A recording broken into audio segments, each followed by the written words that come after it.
Hey folks, and welcome to CarStars' 10 Wild Facts about the Green Hornet's 65 Black Beauty in the 2011 movie, The Green Hornet. Fact number 1. Impressively, there were actually 29 different 1965 Chrysler Imperial Crown sedans that were sourced and heavily modified to portray the modern rendition of the iconic Black Beauty in this film. Dennis McCarthy and his team at Vehicle Effects, a company renowned for its work on many movie cars, were tasked with building the several movie versions of Black Beauty. McCarthy's team is known for handling complex builds and modifications for high-profile films, making them ideal for this project. Why were 29 different cars needed to portray Black Beauty in a single film, you ask? Well, the action in this film was beyond destructive, and that's an understatement. So many Black Beauty cars were needed because even though there are some CGI scenes in this film, mostly the fighting scenes in particular, the vast majority of the many intense car stunts you see in this wild film were indeed performed practically with real rigged stunt vehicles and pyrotechnics. Sourcing 29 cars of this vintage was no small feat either. The team scoured various locations across the country to find enough 1965 model Imperials specifically, often in varying conditions. Once acquired, each car underwent both a meticulous restoration but also extensive modifications throughout to match the film's requirements that we'll get into more details about a bit later on. Fact number 2. Although a stock 65 Imperial is equipped with an already pretty potent 413 V8 engine outputting around 340 gross horsepower, that wasn't quite good enough for these movie-modded Black Beauty cars. Most of the custom Imperials used were instead fitted with built GM ZZ 454 big block V8 engines, pumping out more than 500 horsepower to a 3-speed TH400 automatic transmission. Some additional performance upgrades include a Hoosier 9-inch rear end with a Detroit locker, a full aluminum radiator with electric fans, and of course performance wheels, tires, suspension, and large disc brake upgrades as well. The upgraded brakes provided the necessary stopping power, crucial for the numerous stunt sequences. Additionally, the robust reconstruction of the Imperial with further chassis reinforcements, combined with modern performance enhancements, allowed the cars to endure multiple high-intensity scenes with reliability and precision. Although the movie version Black Beauty was still certainly no lightweight, weighing in around 3 tons with all of the added gadgetry and weaponry on board, the beastly upgraded Imperials were plenty capable of handling the onslaught of several more modern pursuing villain vehicles. Fact number 3. The second-generation Imperial Crown sedan was one of the most premium production cars available in the American market at the time.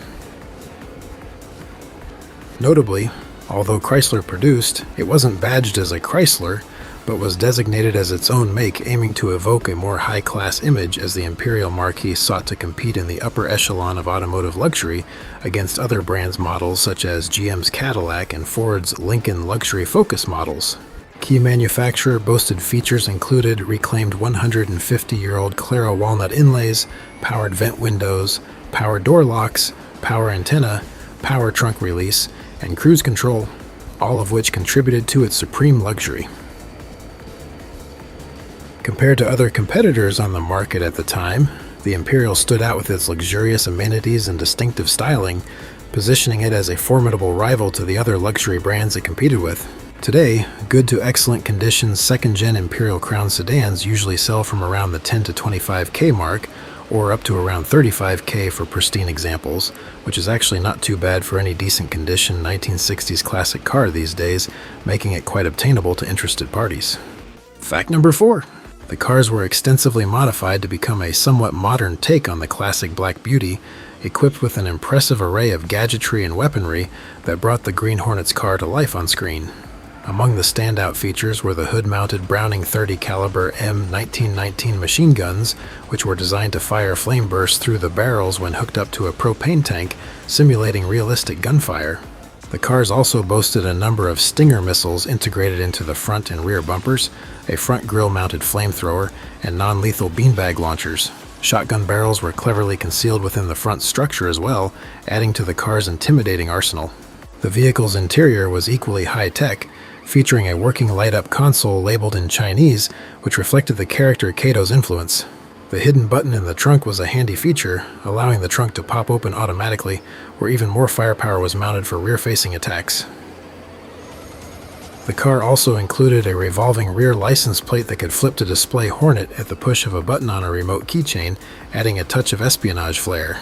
One of the coolest modifications, in my opinion, is the inclusion of custom suicide doors. These doors not only added to the car's menacing look, but also housed built-in 12-gauge AR-15 shotguns, further increasing the Black Beauty's ferocious firepower. The design of the suicide doors required significant engineering to maintain structural integrity and ensure smooth operation. Fact number 5. Shortly after the 2011 release of the Green Hornet, one of the surviving Black Beauty cars became the centerpiece of a promotional giveaway tied to the film's marketing campaign. The giveaway was a collaboration between Sony Pictures and CKE Restaurants, the parent company of popular fast food chains such as Carl's Jr. and Hardee's. As part of the promotion, customers who purchased specific menu items were entered into a contest to win the Black Beauty movie car. The car was eventually awarded to the lucky winner. However, it did change hands 6 years later, which we'll get into details of shortly.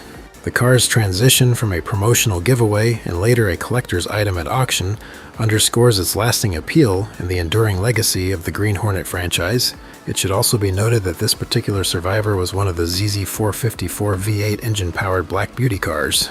Fact number 6. One of the screen-used Black Beauty cars from the film, the aforementioned former promotional giveaway car, sold at a Barrett-Jackson auction in 2017, is a notable piece of cinematic history, being one of the few surviving cars from the film. At the auction, this screen-used Black Beauty, despite its significant movie pedigree and elaborate modifications, sold for only $29,700, a price considered a bargain given its status as a fully functional piece of movie memorabilia. The relatively low sale price was likely influenced by the film's mixed reception, but for the buyer, it represented an opportunity to own a tangible connection to the world of Hollywood filmmaking and the enduring legacy of the Green Hornet's Black Beauty. Fact number 7. The Volo Auto Museum in Volo, Illinois owned another one of the screen-used Black Beauty cars from the film for a time. However, this was a different example than the Barrett-Jackson Black Beauty, as this was one of the screen-used cars that maintained the stock 413 V8 engine. The museum acquired the vehicle and displayed it as part of their extensive collection of movie and television cars. The car was noted for its authenticity, retaining most of the functional gadgets and weaponry that made it so iconic in the film. The Volo Auto Museum later offered the car for auction in April 2021, allowing collectors a rare opportunity to own a piece of movie history. Although not publicly documented, it was likely sold to a private collector as it hasn't surfaced in the public eye via other museums or at other auctions since. The Volo Auto Museum remains a significant player in the world of automotive movie memorabilia, often acquiring and selling iconic vehicles like the Black Beauty. Fact number 8. So, do any of the many highly modified and brutally abused movie Black Beauty Imperials still exist as of today? Well, that's a topic of debate, as different sources will state different numbers and may or may not include any remaining parts or partial cars in their count. As a result, the exact number of remaining intact Black Beauty movie cars is uncertain, but the existence of a few still complete example auction cars we have witnessed in recent years, along with possible others in private collections or museums, suggests that a small number of these iconic vehicles are still preserved today. Although unfortunate that the vast majority of the 29 custom-built Black Beauty Imperials for the film were destroyed during the movie's production, the few survivors we do know of represent a tangible link to the wild movie and the extensive craftsmanship that went into creating one of cinema's most memorable superhero vehicles. Fact number 9. As for fan-built replica tribute cars, although this reincarnation of the Green Hornet's Black Beauty was indeed appreciated enough to spark some renewed interest in the car, this is one movie car that you won't find too many full-size replicas of out there. In fact, the only faithful replica car that I could find an example of is this quality tribute car that used to show up at the Maple Cruisers car show in Ontario. As you can see here, no detail was left out on this fine recreation.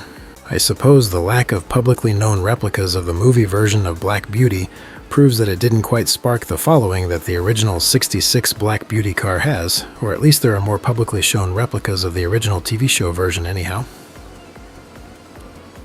Regardless, I think most would agree that both versions of Black Beauty are very cool in their own unique ways.